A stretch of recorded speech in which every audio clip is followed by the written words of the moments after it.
Hello friend, welcome back to my YouTube channel. आज मैं लेके आई हूँ आपके लिए एमएड फर्स्ट सेमेस्टर का क्वेश्चन पेपर जो कि 2022 में हुआ था। पहला जो क्वेश्चन पेपर है वो है philosophical foundation of education paper 1। इसमें सेक्शन ए है का शिक्षा का दर्शन एवं शैक्षिक दर्शन में दो अंतर लिखिए। शिक्षा के व्यापक अर्थ की व्याख्या कीजिए।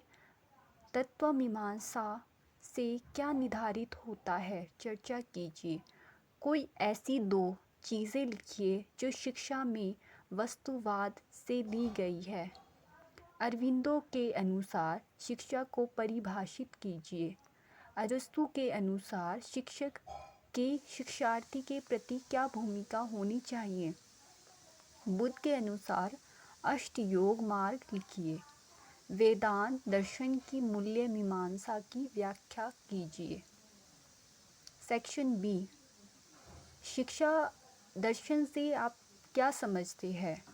दर्शन शिक्षा के विभिन्न क्षेत्रों को कैसे प्रभावित करता है, चर्चा कीजिए। और में है क्वेश्चन, शिक्षा के उद्देश्य कौन कौन से कारकों में निर्धारित होते हैं, विस्तृत व्याख्या कीजिए। सेक्शन सी, जो प्रकृतिवाद लिखा हुआ है इसमें, प्रकृतिवाद के द्वारा दिए गए शिक्षा के उद्देश्य, पाठ्यक्रम एवं शिक्षण विधियों की व्याख्या कीजिए। और में है शिक्षा के संदर्भ में मार्क्सवाद क्या है, मार्क्सवादी शिक्षा प्रणाली से वर्तमान शिक्षा प्रणाली के लिए किन किन तत्वों को लिया जा सकता है, क्यों। उपयुक्त उदाहरणों द्वारा उत्तर लिखिए। सेक्शन डी, शैक्षिक अवसरों की समानता क्या है, शिक्षा के क्षेत्र में अवसरों की समानता कैसे कायम रखी जा सकती है, कुछ उपचारात्मक उपाय लिखिए। और में है डीवी के द्वारा दी गई शिक्षा प्रणाली की व्याख्या कीजिए। सेक्शन ई, क्वेश्चन है, सांख्य दर्शन द्वारा बताए गए शिक्षा के उद्देश्यों, शिक्षण विधि, अनुशासन एवं शिक्षक छात्र संबंधों के संदर्भ में चर्चा कीजिए। क्वेश्चन 9 है, शिक्षा के क्षेत्र में जैन दर्शन के योगदान की व्याख्या कीजिए। अब जो एमएड फर्स्ट सेमेस्टर का सेकंड क्वेश्चन पेपर है वो है साइकोलॉजी और डेवलपमेंट्स एंड लर्निंग, सेमेस्टर 1। इसमें क्वेश्चन 1 है, यहाँ पे नोट्स लिखना है, शॉर्ट नोट्स, जिसके क्वेश्चन है व्यष्टि अध्ययन विधि मतलब केस स्टडी मेथड, प्याजे का संज्ञानात्मक विकास सिद्धांत, अधिगम की प्रकृति, भूलने में शामिल कारक, प्रदर्शन परीक्षण, गिलफोर्ड की बुद्धि की संरचना, व्यक्तित्व की प्रकृति, मानसिक स्वास्थ्य की अवधारणा। सेक्शन बी है, शैक्षिक मनोविज्ञान क्या है, शिक्षण अधिगम प्रक्रिया, इसकी प्रासंगिकता की विवेचना करें। क्वेश्चन 3, विकास शब्द से आप क्या समझते हैं, विकास को प्रभावित करने वाले विभिन्न कारकों की विवेचना करें। सेक्शन सी, अधिगम क्या है, कुर्ट लेविन के क्षेत्रीय सिद्धांत के साथ इसके शैक्षिक निहितार्थों की विवेचना कीजिए। क्वेश्चन नंबर 5 है, प्रेरणा क्या है, जिसको अभिप्रेरणा भी कहा जाता है, प्रेरणा की विभिन्न कार्यनीतियों की विवेचना कीजिए। सेक्शन डी, बुद्धि क्या है, बुद्धि के विभिन्न प्रकारों की विवेचना करें। और में क्वेश्चन है, रचनात्मक क्या है, रचनात्मकता क्या है और छात्र की रचनात्मकता मतलब क्रिएटिविटी को बढ़ाने के लिए विभिन्न तकनीकों की व्याख्या कीजिए। सेक्शन ई है, क्वेश्चन नंबर 8, व्यक्तित्व मीन्स पर्सनैलिटी क्या है, व्यक्तित्व के प्रकार सिद्धांतों के साथ इसकी शैक्षिक प्रभावों की विवेचना करें। क्वेश्चन 9 है मानसिक स्वास्थ्य को बढ़ावा देने के लिए विभिन्न उपायों का विस्तार से वर्णन करें। अब है पेपर 3। जो पेपर 3 है वो है मेथडोलॉजी ऑफ एजुकेशनल रिसर्च। यहाँ पर question number 1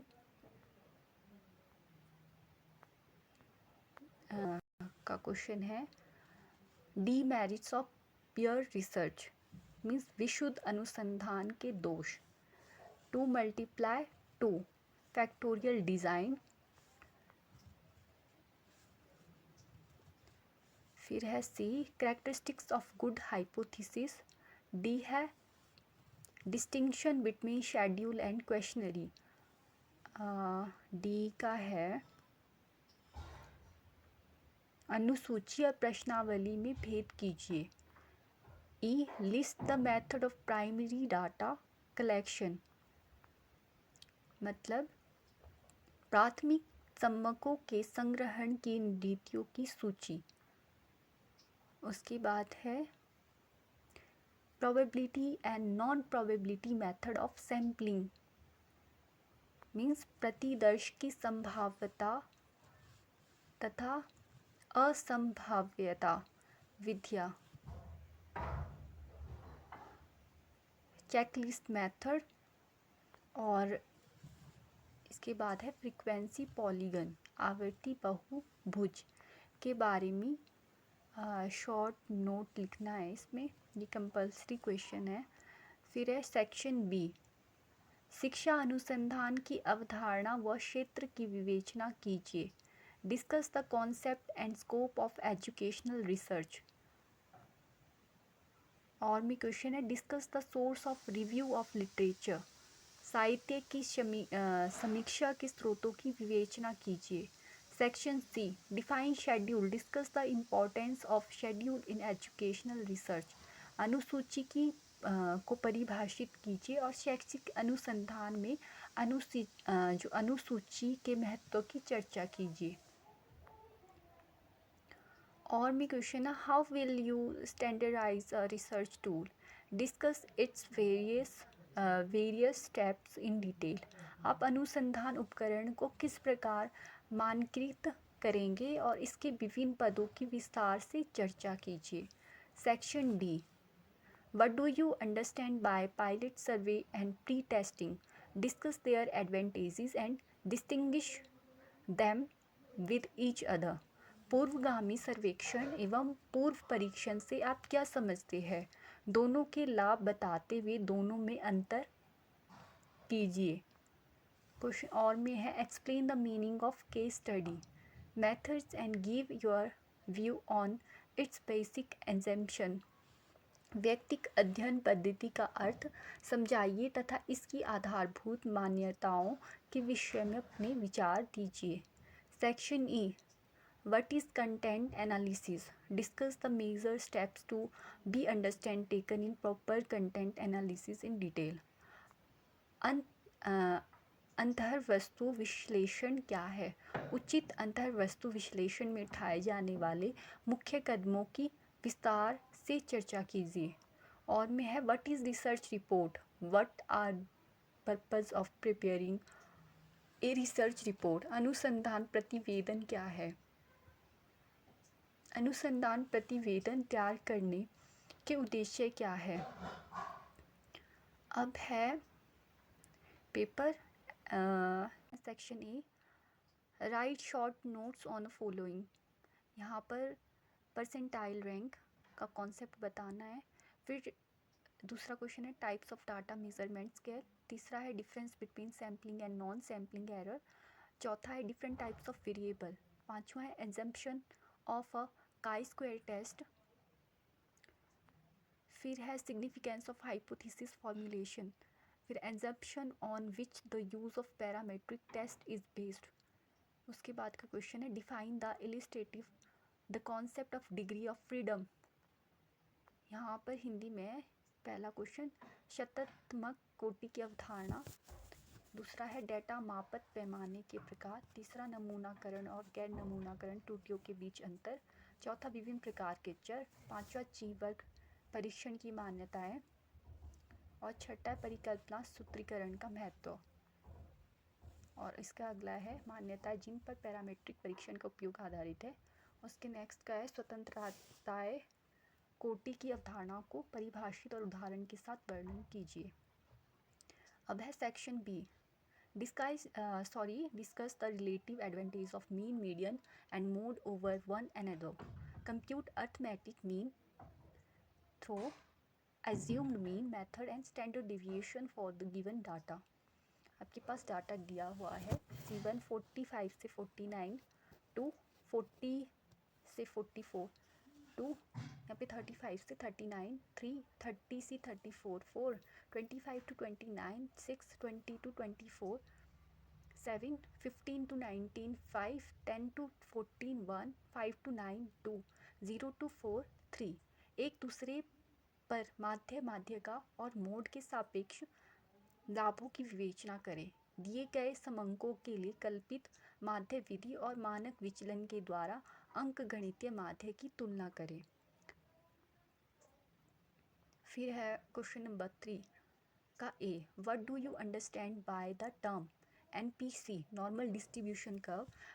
discuss the chief characteristics and properties of a normal curve. B, given a distribution of a score with a mean of a 16.00 and sigma of 4.00, if we may assume normality, what limits will include the middle 75% of the cases। Hindi में है क सामान्य वितरण वर्ग। NPC पद से आप क्या समझते हैं? एक सामान्य वक्र की मुख्य विशेषताएं और गुणों की विवेचना करें। ख अंकों का वितरण 16 के माध्य और 4.00 के सिग्मा के साथ दिया गया है। अगर हम सामान्यता मान लें, किन सीमाओं में 75% मामलों के मध्य शामिल होंगे। Section C, what are T score, where and when are they used, how can you transfer raw score belonging to distribution to T score, explain and illustrate with a hypothetical example। T score क्या है, इनका उपयोग कहाँ और कब किया जाता है, आप वितरण से संबंधित अशोधित स्कोर को टी स्कोर में कैसे बदल सकते हैं, काल्पनिक उदाहरण के साथ विस्तार से व्याख्या कीजिए। Question number 5, define correlation. Compute product moment coefficient of correlation for prescribe data on variable motivation and achievement in a geography. यहाँ पर डाटा दिया हुआ है x और y। x में 12, y में 10, फिर 16, फिर 12, x की वैल्यू में 7, y में 8, x में 6, y में 11, x में 13 और y में 9, x में 15, y में 5, x में 17 और y में 8, x में 9 और y में 11। सहसंबंध को परिभाषित कीजिए। चर प्रेरणा x तथा भूगोल में उपलब्धि y पर निर्धारित समंकों के लिए सहसंबंध के उत्पाद क्षण गुणांक की गणना कीजिए। ये हिंदी में है। फिर है सेक्शन डी का 6 का 1, uses of computer in data analysis. ये डाटा एनालिसिस। 2 है, how do we select appropriate statistical test while using computer in a data analysis. अब हिंदी में है, डाटा विश्लेषण में कंप्यूटर का उपयोग। डाटा विश्लेषण में कंप्यूटर का उपयोग करते समय हम उपयुक्त सांख्यिकी परीक्षण चयन कैसे करते हैं। Question number 7, what are non parametric test, how are they different from a parametric test, discuss their merits and limitation. गैर पैरामीट्रिक परीक्षण क्या है, वे पैरामीट्रिक परीक्षण से किस प्रकार भिन्न हैं, इनके गुणों और सीमाओं की विवेचना करें। Section E, in which circumstances is the technique of analysis of variance preferred to usual Z or a t-test for testing the significance of the difference between means, discussed with the help of examples।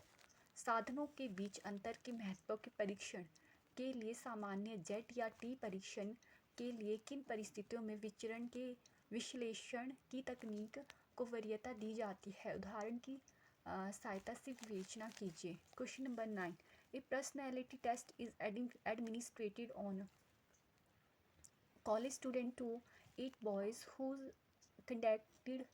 conduct are exemplary and to 5 boys whose records are unsatisfactory. Data are given below. Group 1 में 115, फिर 105, 112, 96, 106, 101, 90 और 88 दिया हुआ। Group 2 में 110, 120, 102, 112 और 109 दिया है। Solve the problem by method of analysis of variance. College के छात्रों में से 8 लड़कों का व्यक्तित्व परीक्षण किया जाता है जिनका आचरण अनुकरणीय है और 5 लड़कों का जिनका अभिलेख असंतोषजनक है। आंकड़े नीचे दिए गए, जो मैंने ऊपर पढ़ दिए आंकड़े। विचरण के विश्लेषण की विधि द्वारा समस्या को हल कीजिए। Thank you for watching. अगर मेरे द्वारा दी गई इन्फॉर्मेशन आपको महत्वपूर्ण लगती है तो मेरे चैनल को लाइक, शेयर और सब्सक्राइब कर दें।